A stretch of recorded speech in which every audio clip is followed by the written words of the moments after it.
Hey, Skiba News Nation family. What's up, Jake? What's up, Papa? Uh, Everything's up. Hey, what's up, guys?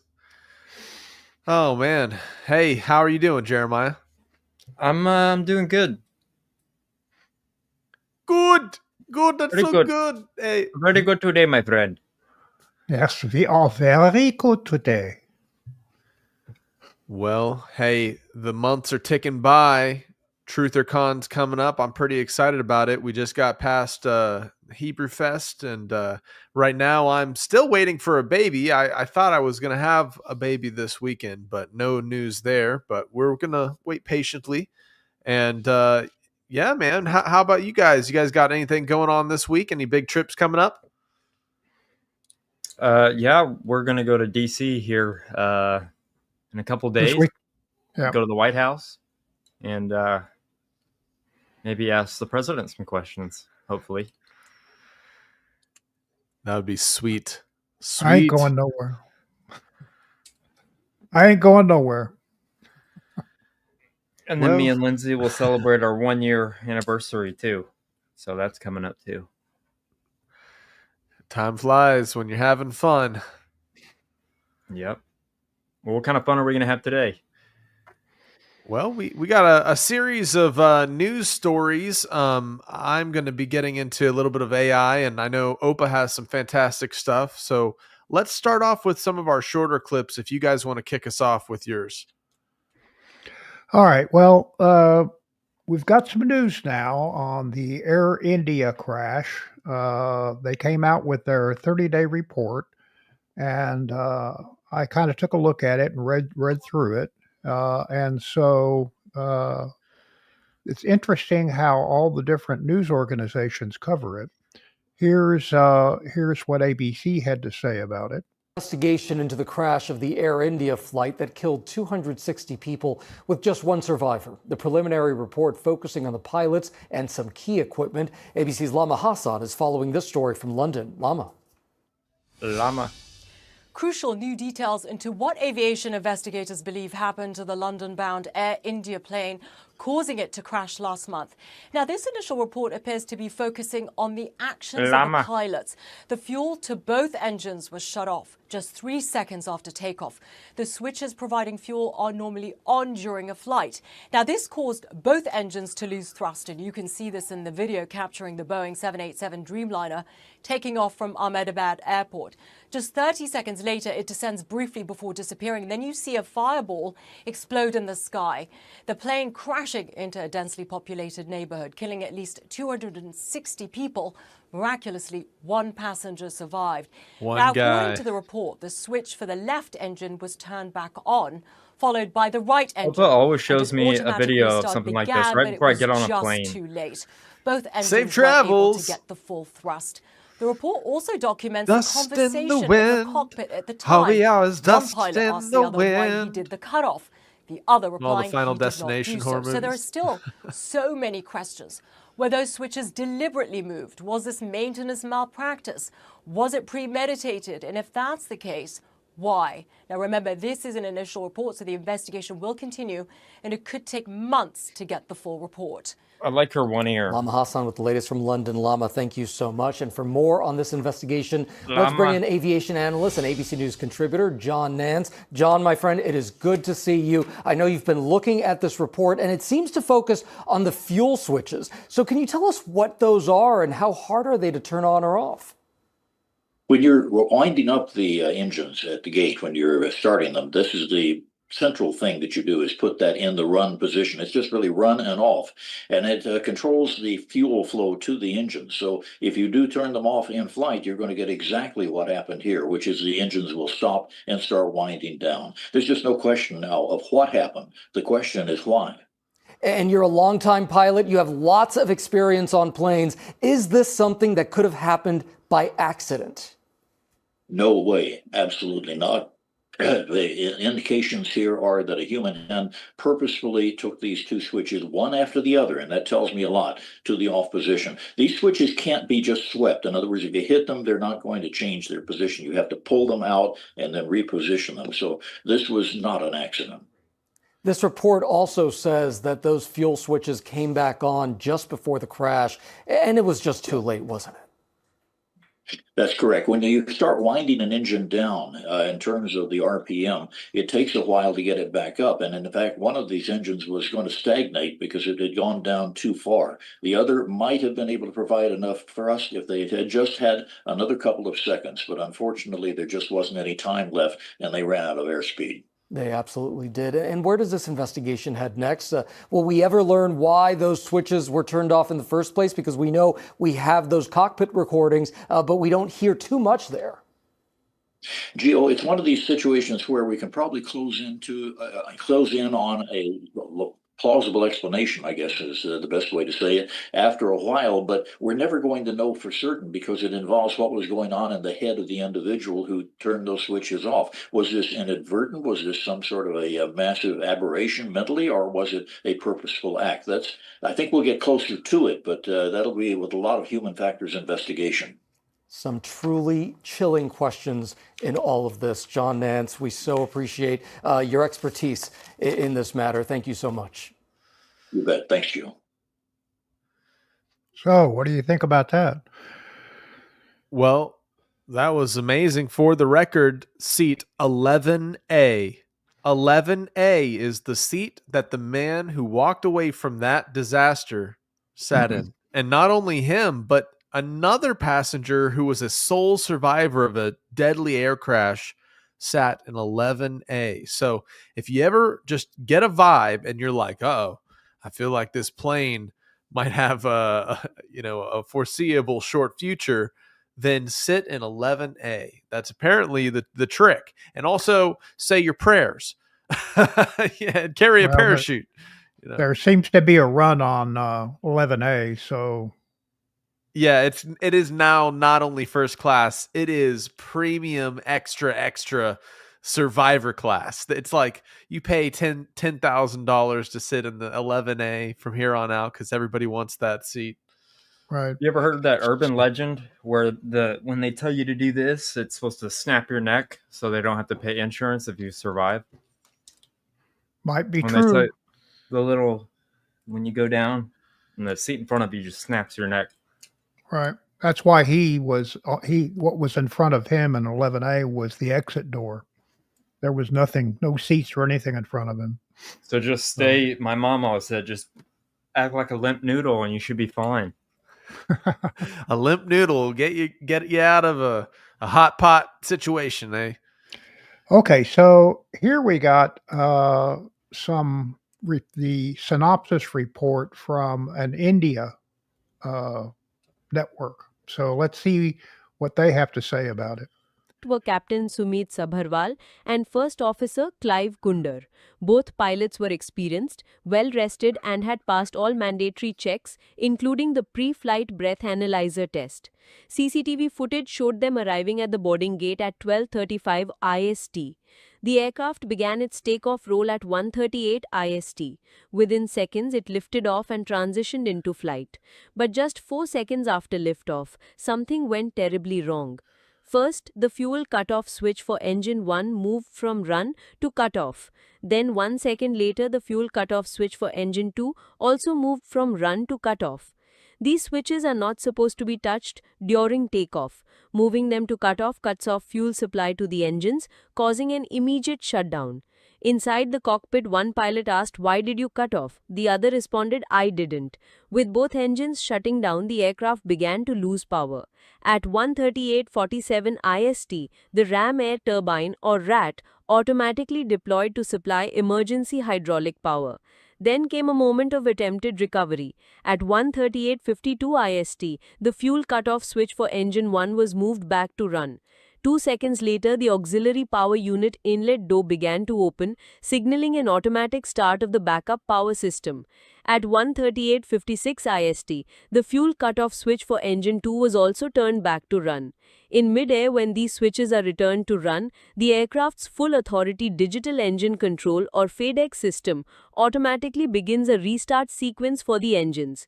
Engine 1 responded. It stopped decelerating and began to recover. But engine 2 struggled. It kept trying to relight by injecting fuel but could not stabilize. At 1:39:05 IST, a desperate radio call was heard from the cockpit.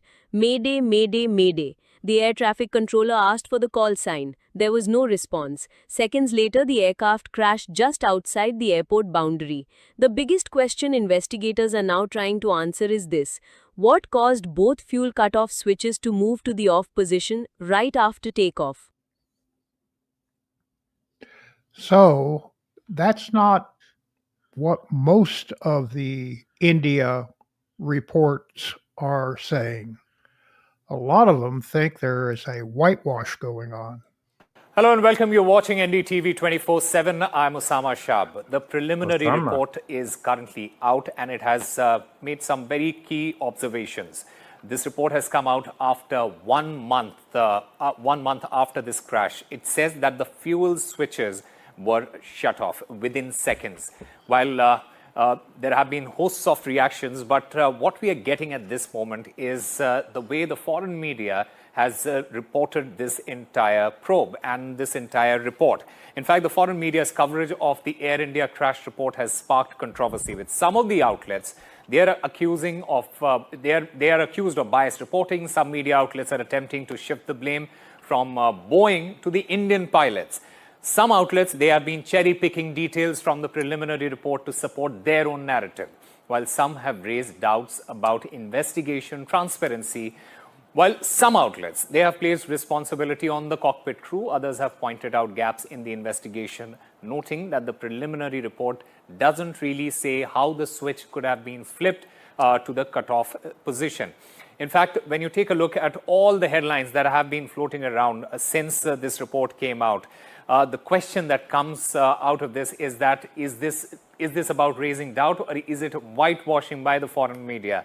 Take a look at what Reuters have headline. It says that Air India jets fuel switches in focus as crash preliminary report nears. What does it imply? It basically implies that doubts are being cast on the mechanical integrity, and Boeing's fuel switch logic is now under global spotlight. What does the Wall Street Journal says? Their headline says that AI crash report confirms fuel was cut off before accident. The implication: no room for speculation. Fuel cutoff is now a fact, is what it says. Also raises red flags on the design and the SOPs. Meanwhile, the New York Times, they have headlined that Mayday call in 2 minutes to engine 2's shutdown. 7 key questions have been raised. The implication of that headline: the global press isn't pulling punches. New York Times has accused the report of raising more questions than answers. The BBC says why cockpit audio deepens the mystery of Air India crash. The implication that even the voice recorder unsettles foreign analysis. These analysts doubt have been cast on crew coordination and aircraft logic. Meanwhile, the Sky News, it headlines saying that fuel to engines of Air India plane cut off moments after takeoff. The implication again, simple, chilling, factual, zeroing in on timing as well as intent. So they think that they're trying to put the blame on the crew, and it really should be Boeing, FAA, whoever else. Nobody want to take the blame for the crash. You had the main pilot. He's like, "Oh, it's going to be a good day," and he looks over. "Hey, what the heck are you doing? You turned it off." Man, my Indian accent is so bad. I'm so sorry for the. That is very offensive. I know to my people. Well, I thought it was amazing just that the one guy survived, and it is cool that they're trying to show that it wasn't actually somebody trying to murder everyone on that plane, and it was just an instrument failure. But that's not the case. The report basically says that those switches require, in order to turn off your fuel supply, there's a little collar. If you see that little black ring around the switch, you have to pull it up and then move it to the off position. And you have to do that for both of them. It won't go by itself. With that down, the cone down after they put it on run. There is no way to get those switches to come down unless you pull up on that and then move it to the down position. So what Jim Nance said is that there's no way that could have been accidentally done. Someone had to pull up and turn it off. Yeah, the last thing you ever want to hear on an airplane is pull up, pull up, pull up. Maybe that's what he heard, pull up, and he pulled the switch up. I don't know. But it's I mean, I suppose that there is a very, very slim possibility that there might have been a mechanical problem with the switches, but I can believe it on one switch, but I can't believe it on two switches. So interesting. So anyway, I'll leave my next one to your AI part. All right. Well, we have some interesting information coming out. There is something under Los Angeles, apparently, a massive shaft operated by Dragados Mining and Boring Company just imploded beneath Wilmington. It's apparently a big underground place where they're digging somewhere. And I thought it was really interesting. There's some things about this.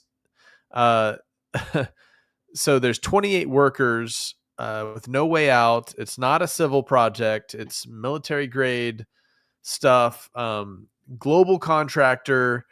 There's a video I want to show here, but just think of what could be under the earth. This is the underground city that was found beneath Los Angeles by a man named Warren Shufelt.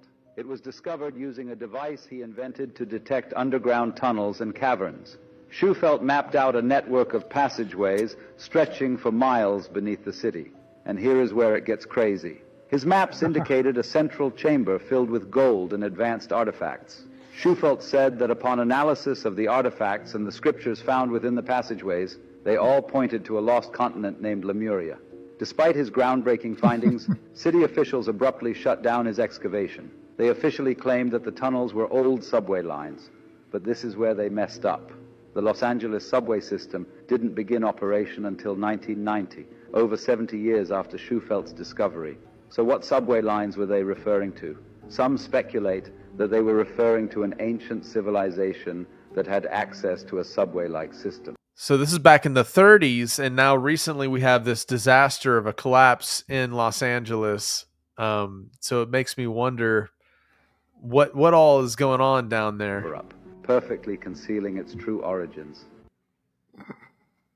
A ride in a Tesla Model Y through well, the tunnels of Las Vegas. It's not just that. There's also here in Las Vegas, Elon Musk has been involved in underground tunnel systems, and it's interesting to see how it's done. Brilliantly named Boring Company. However, this is just the very start of what's to come in the exciting world of tunneling. And yes, I'm talking interplanetary missions of the future.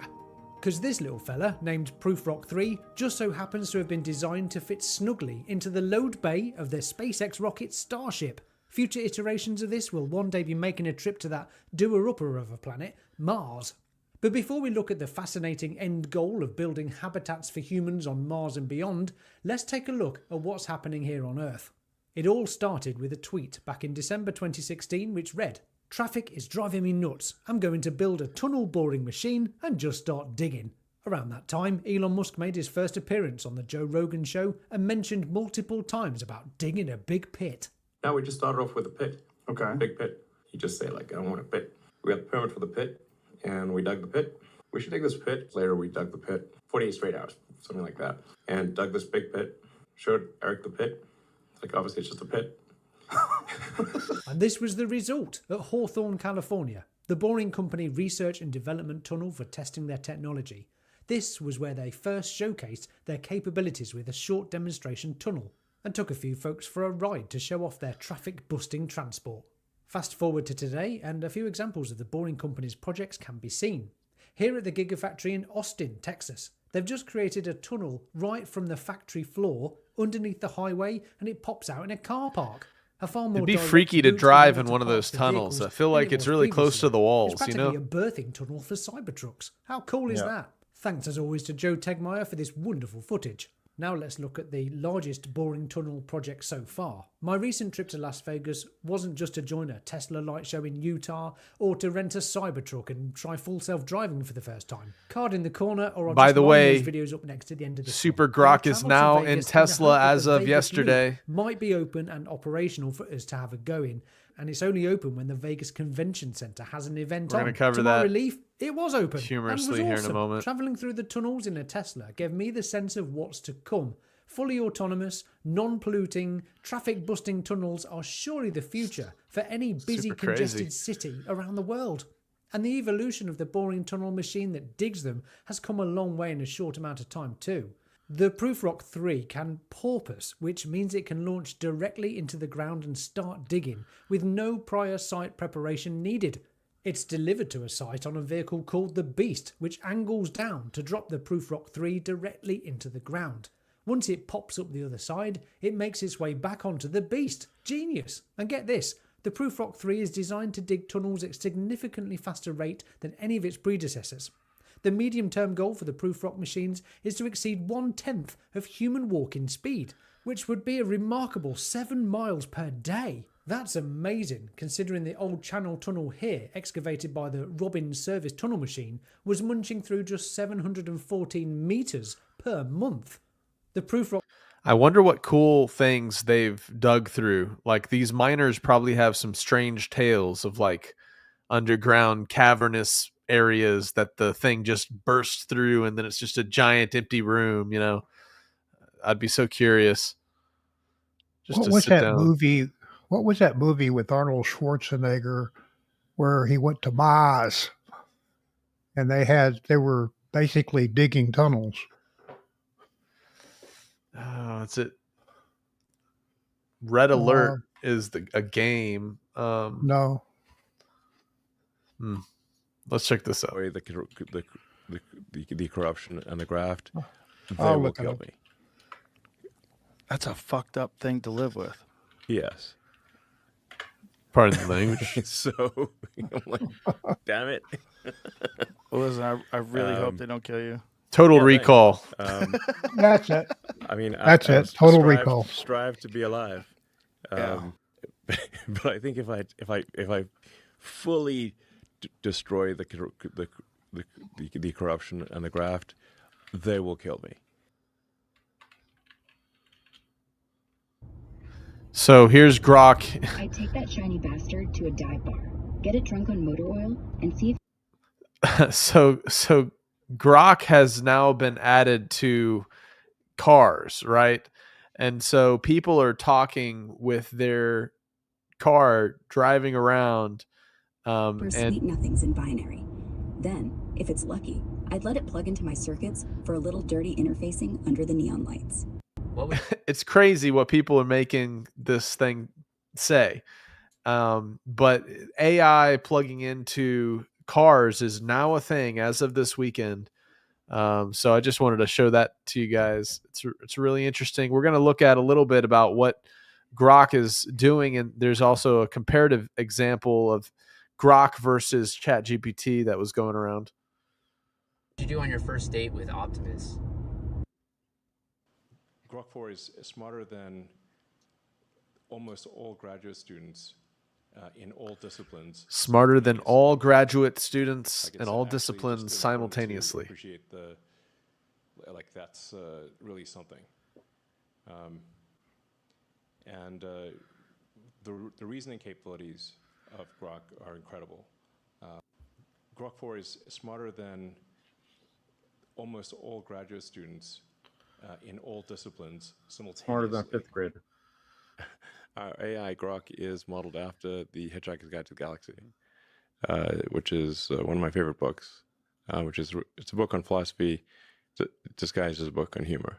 Mm-hmm. I would say that forms the basis of my philosophy, which is that we don't know the meaning of life, but the more we can expand the scope and scale of consciousness, digital and biological, the more we're able to understand what question. So we're really trying hard to say, okay, how do we be as grounded as possible so you can count on the results? Trace things back to physics first principles, mathematical logic. You're talking about how Grok is so programmed to be underlying truth-seeking. The humor is an aspiration to purpose.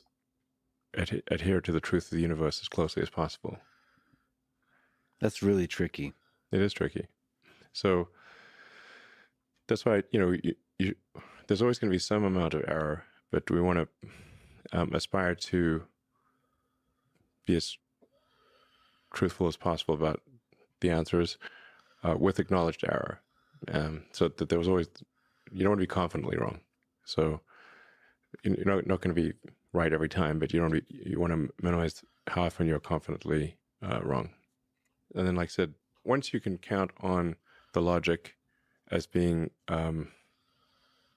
not violating physics, then you can start to build on that to create inventions, like invent new technologies.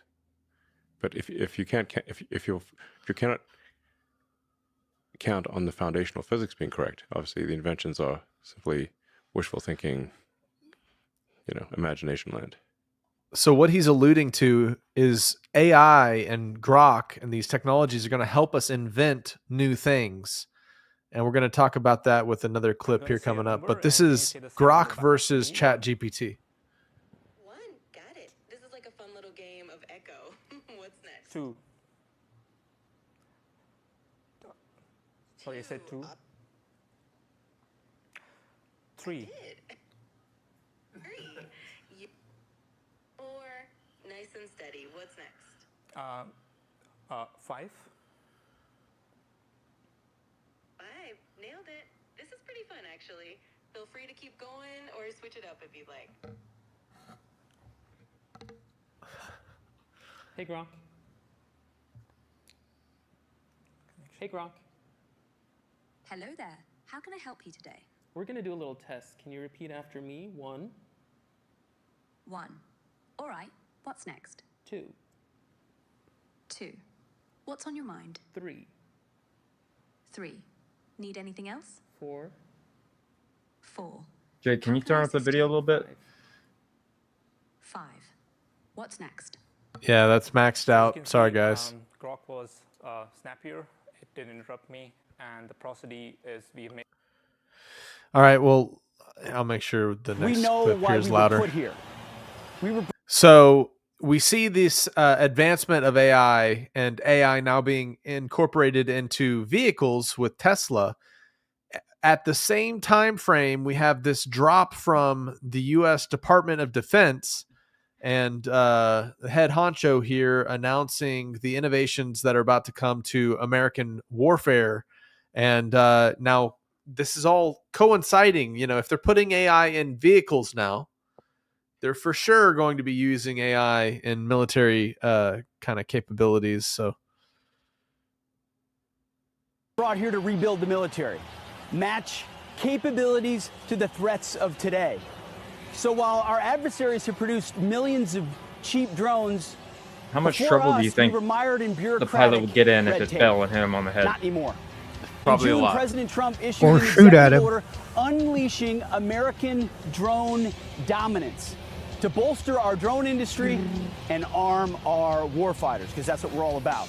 So today, I'm rescinding restrictive policies that stifle production, and this will unleash American manufacturing and the ingenuity of our warfighters by doing 3 key things. First, we're going to bolster the U.S. drone manufacturing base by producing thousands of American-made products, prioritizing Buy American. We'll arm combat units with a variety of low-cost American-crafted drones, leveraging our world-leading engineers and AI experts. And third, we're going to train as we expect to fight. Senior officers, well, I'll grab this because it's the memo. Senior officers must overcome bureaucratic risk aversion. We got a memo here. Weaponeering, and training. So here's the memo we're signing today, delivered via drones. Here on the front lawn of the Pentagon, with some of our great warfighters flying them. This is the future. We're in the fight. We're in the fight to win it. Oh, a drone's been filming the whole time.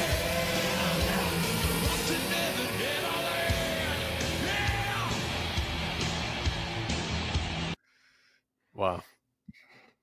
I sent Dopa a video think today. It is the biggest story. Of pyro drones. You know what a pyro drone is?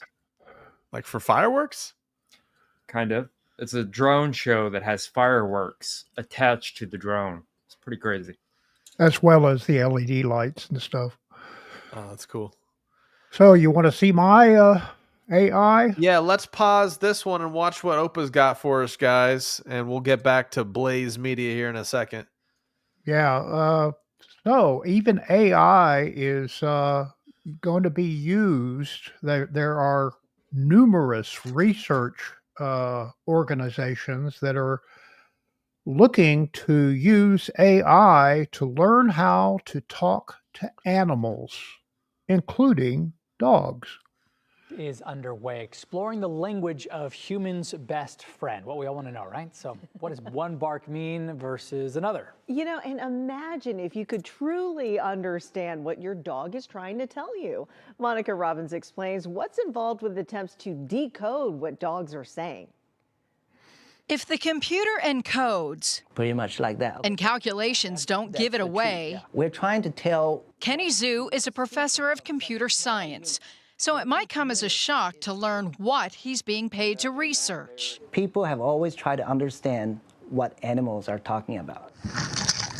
This University of Texas researcher is studying if and how dogs talk. We're trying to do this completely automatically. Zhu is using machine learning and advanced artificial intelligence to translate dog sounds into phonetic representations and eventually, hopefully, words. We're being able to discover certain word-like patterns. The technology catalogs barks, analyzes the sounds, and segments them into numbers, like syllables. This combination of 27, 9, 32, 20 might be a dog word. A possible dog word, AI identified based on sound alone. This is the first one. Notice from the video, the dog barks this sound just before they're fed. This is the second one. This is the third one. Zhu has 14 students on his team. He is such a hard worker. And yes, many bring their dogs in for data. I just wonder what it means, you know. And if AI can crack the code, yeah, could we really communicate with dogs? Wouldn't it be something? Monica Robbins, 3 News. That is so cool. The project is backed by a 3-year, $483,000 grant. And after transcribing hours worth of barks into codes, the study finds that dogs in different parts of the world do speak differently as well. Wow. Imagine that. Yeah, that's really. So not only are they doing that with dogs, but they're doing that with penguins, sharks, dolphins, parrots, birds, monkeys. Yeah, sometimes when I'm sitting alone and I'm with Charlie, I swear he talks to me sometimes. Sometimes I can hear him speak. Maybe it's something in my head. That's amazing, guys. I mean, just the possibilities. You know, some people theorize that King Solomon was wise enough to speak to multiple types of animals. And it makes me really wonder what we're going to be able to unlock with this computing intelligence. Because all it would take is just one of those little, collar boxes on our dog. And then boom, we got basically, what is it? The Family Guy walking around, where the dog Brian is talking. Oh gosh. Just like the cartoon Up. Yep. Like Up. Yep. Much better example. Oh man. Cool. Well, here's some things that Blaze Media Man is talking about AI is going to be possibly used for as well. Of all mankind as of today. It's going to change rapidly. I don't know if anybody did. Either of you guys watch the Elon Musk thing last night? No. I did watch a few minutes of it. Okay. Did you, Jason? No, sure didn't. Okay. So the XAI team was there to unveil Grok 4. This is the latest artificial intelligence system. And let me be very, very clear. Last night was not your typical tech launch. This is a moment that demands everyone's full attention. We are now at the crossroads where promise and peril are going to collide, okay? I have explained to you for years AI, AGI, and ASI. Narrow intelligence is what we've always had. General intelligence is the next step, and that is it's better than man. One, like Grok, can do everything that you can do, better than you can do, okay? And then there's super intelligence, ASI, artificial super intelligence. That's when things get really, really creepy. When you hit AGI, the road to ASI could be overnight, okay? We need to understand what's at stake here because Grok 4 brought us closer to that second stage than ever before. Grok 4 is a powerhouse. They demonstrated it last night. It surpasses the expertise of PhD level scholars in all fields. It can get 100% on any test for any field, mathematics, physics, engineering, you name it. This is Flat not Earth. a search engine, but it's something that should jolt everybody awake. So here's what's coming in the next 6 months. By December 2025, that's this Christmas. December 2025, believes, Musk, that Grok 4 will drive through breakthroughs in material sciences. So in other words, imagine a brand new alloy that is lighter than aluminum, stronger than steel, and it revolutionizes aerospace and everything else. Or a drug that halts Alzheimer's progression tailored to a patient's DNA. Grok will drive breakthroughs through material science, so brand new materials that nobody's ever thought of, pharmaceuticals that we never thought could be made, and chemical engineering, putting together chemicals that no man has ever thought. That's going to happen by December.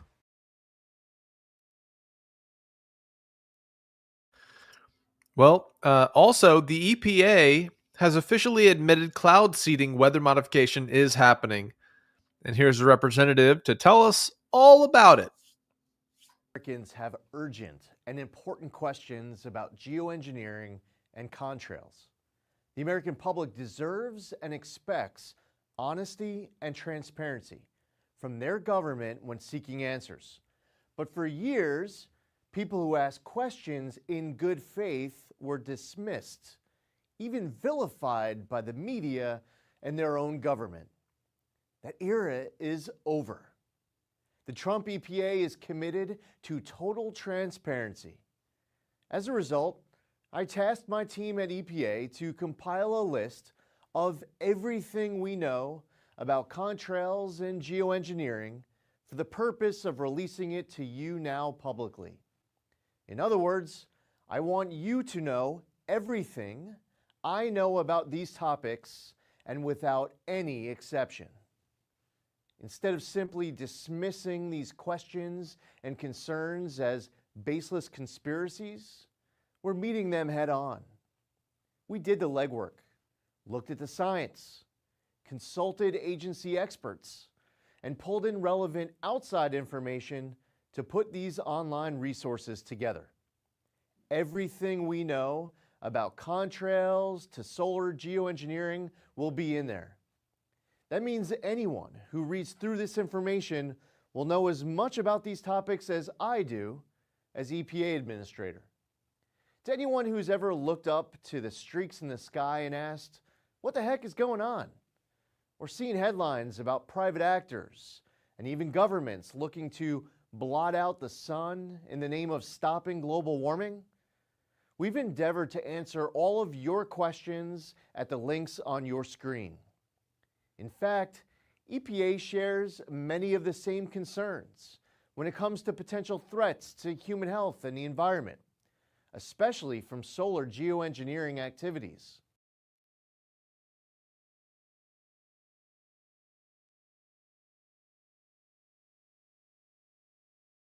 All right, so I think it's really interesting how we're seeing them come out and admit these geoengineering feats. And we're also simultaneously seeing floods in diverse places all over the earth. Well, check out this clip, which is really interesting. Animals are migrating from Yellowstone to other parts of the country. And apparently there's local prophetic claims regarding this event, but week, mysteriously, we know hundreds animals of sense mountain lions things have that been people leaving can't. Yellowstone National Park, headed south to Salt Lake City, Utah, and it's baffling the scientific experts of like, why would they be leaving all of a sudden? We've never seen this behavioral edge amongst the mountain lion populancers in any locale, in any state or geography, and it's not just one or two or three of them. We're getting out of here before the big volcano blows up, y'all. Just walking on the road south there towards Salt Lake City, Utah, there is a religious fellow there, a pastor named Tucker Tucketts, that's from the region, and he's saying, hey, this has been prophesied. This is a religious thing about lions leaving and gathering in the last days of the earth. And others are saying, no, it's not religious. It's just some creature critters sometimes feel compelled to regather. And so they might just be going to new territory to find new food. But I'm curious what you think of this all. It's just super mysterious.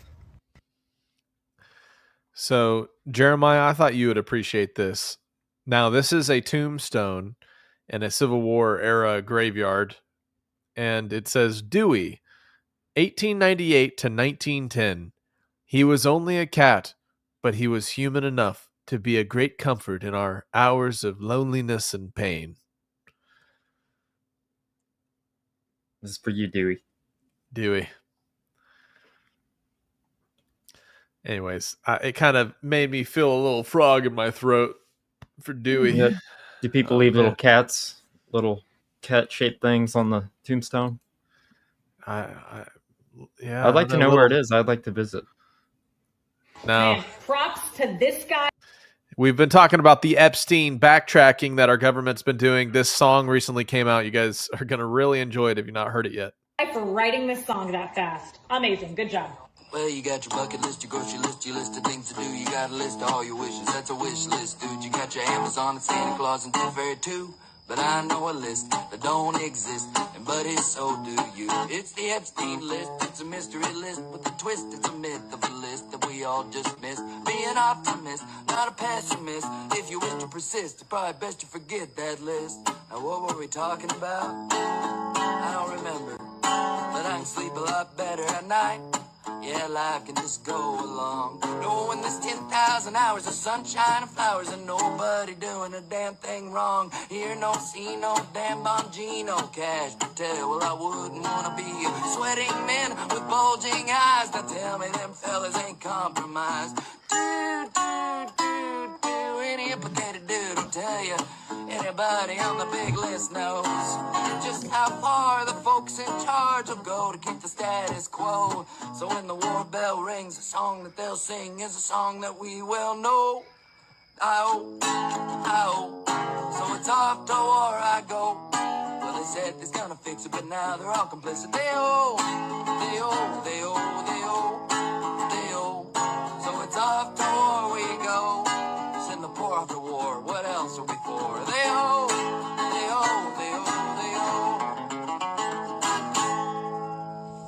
So I thought that was hilarious. And a lot of people have been re-examining the 1-minute video clip of the Epstein cell block.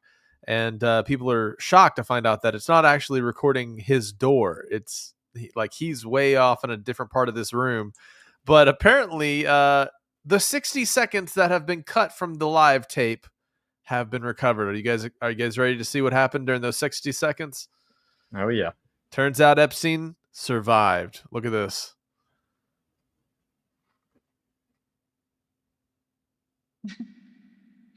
Footage is missing 1 minute. How convenient. Epstein case? Closed. Client list? Gone. So, creepy AI video. Only one man can save us, Jeremiah. It's Nicolas Cage. I'm going to steal the Epstein files. Yep. Good old Nick. That song reminded me of, I think, a guy called Mark Russell, who did a lot of political humor, playing the piano and, singing all kinds of political satire stuff. Yeah, I like that style. It's kind of folky. Yep. Well, guys, so much for Maha. Ha ha ha. FDA just fully approved Moderna's mRNA, you know what, for children. Are you kidding me? So, yep. This is just been pushed through, and apparently nobody's batting an eye, despite all that's coming out in recent months regarding adverse effects. We're not going to be able to say any of this vocally, but if you're watching, you see on screen what we're talking about. Unfortunately, this is the amount of control the powers that be have had against us to censor our speech. Here's a 30-year-old video of a figure accusing Fauci of genocide, and no wonder he had to get acquitted, the pardon, the presidential pardon at the end of Biden's term. This is what was being said against him when it came to AIDS medication years ago. The most horrible scandal and scam ever perpetrated, not only in the name of science, but in humanity and in all history. Today is December 7th, and I was 12 years old when the attack on Pearl Harbor came, and I remember World War II very well. And it's a very significant day today because I see an incredible parallel between what is going on in the so-called AIDS epidemic and what happened in the years preceding and resulting in World War II. The great lie of Hitler. It's amazing. I think he would envy the job being done by members of the National Institutes of Health and even the media, especially in this country. And I will put the lie to the individuals of the NIH, particularly Gallo and Fauci and Hazeltine and Essex, and the rest of these scoundrels of the worst order. Criminals guilty of genocide, without a doubt. I invite them to take me to court. I wish Burroughs Wellcome would take me to court, because they have been putting out a killer drug knowingly. Because in a court of law, I would have the opportunity to provide the absolute proof and evidence, as I have in my book, Deadly Deception. So apparently the Royal Canadian Mounted Police warned citizens to be vigilant, for people with traditional values can be extremists.